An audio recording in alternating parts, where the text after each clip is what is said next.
আজকে তো আসলে বৃহস্পতিবার, তো কালকে রাত্রে জানো তো প্ল্যান করিয়া রাখছিলাম যে আজকে একটু তাড়াতাড়ি উঠবো, কিন্তু আর কোথায় হলো। আমি যা প্ল্যান করি তার উল্টোটাই হয়। আজকে ঘুম থেকে উঠতে উঠতে প্রায় 9টা 10 বাজা গেছিলো, আর জলও চলে গেছিলো।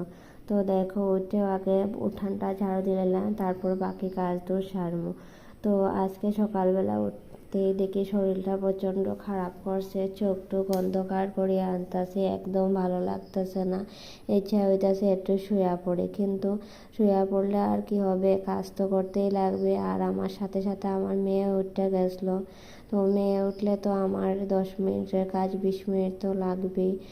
এদিকে প্রায় 10টা 10 বাজে গেছিলো আমার ব্রাশ করতে, যেহেতু আমি রাত্রিবেলা রান্না করে সব কাজ দোষ সাইরা ঘুমাই, এর লেগে কিন্তু আমার রান্না করে তেমন বেশি চাপ থাকে না।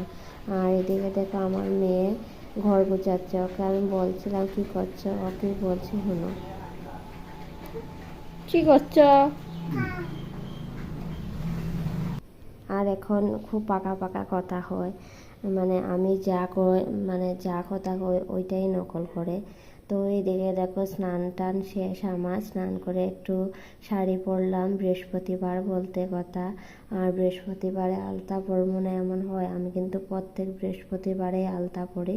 মাঝে মধ্যে মিস হয়, না হলে কিন্তু প্রত্যেক বৃহস্পতিবারেই পরি। তো আলতা পরতে আমার ভীষণ ভালো লাগে, আমি ছোটোবেলা থেকে আলতা পরতে ভীষণ ভালো পাই। আর এদিকে মেয়েরও একটু আলতা দিয়ে দিলাম, আর এই ছোটো ছোটো পায়ে একটু সুন্দর করে আলতা দিলে ভীষণ ভালো লাগে, পা দুটো পুরো লক্ষ্মী ঠাকুরের মতো লাগে। তো ওর এইসব ছোটো ছোটো স্কিপ করে রাখি, বড় হইয়া দেখবো, যেহেতু আমাদের ছোটোবেলার কোনো স্মৃতি নাই, তো ওর কিছু কিছু স্মৃতি রাখি, ও বড় হইয়া দেখবো। আর এদিকে দেখো আমার পুজোর কাজ কিছু কমপ্লিট করে লাইতাছে।